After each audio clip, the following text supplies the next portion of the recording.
Welcome back to the last part of my food-inspired keychain series.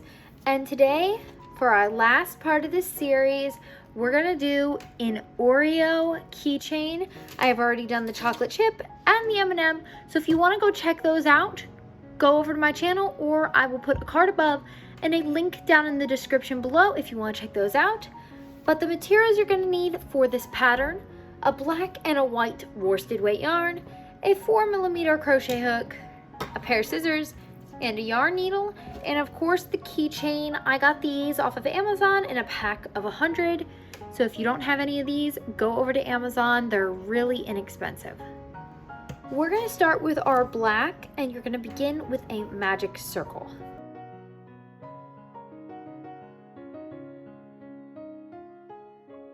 Then you are going to chain one and make 6 single crochets into your magic circle.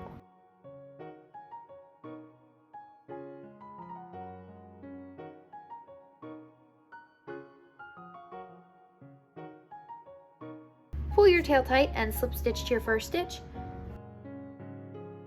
If you have trouble working with black yarn, make sure you have a good light or lamp so you can really see your stitches, because with black yarn it is extremely hard to see your stitches. So now you're going to chain one and put 2 single crochet in each stitch all the way around.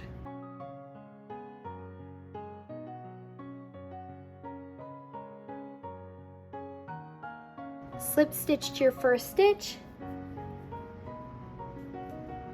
Now you're going to cut your yarn and fasten off, but make sure you leave a pretty good long tail so you can sew your Oreo all together when you're finished.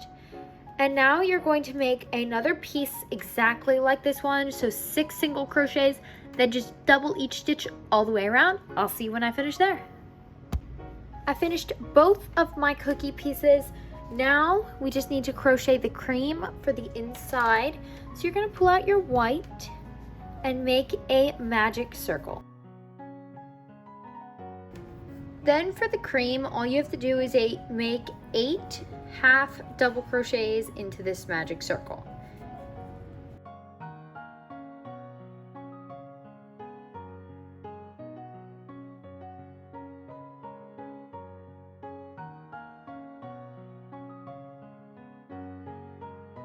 Pull your tail tight and slip stitch to your first stitch. Cut your yarn and fasten off. Now to assemble your cookie, you're going to make sure the wrong side is facing up. Put your cream in, then have your other cookie piece on top with the wrong side facing down. So that just sew it together like that, weave in all your ends, and I'll see you after that. Now that we're finished, all that's left to do is to add your keychain. I hope you enjoyed this tutorial. Please be sure to like, comment, and subscribe, and I will see you next time.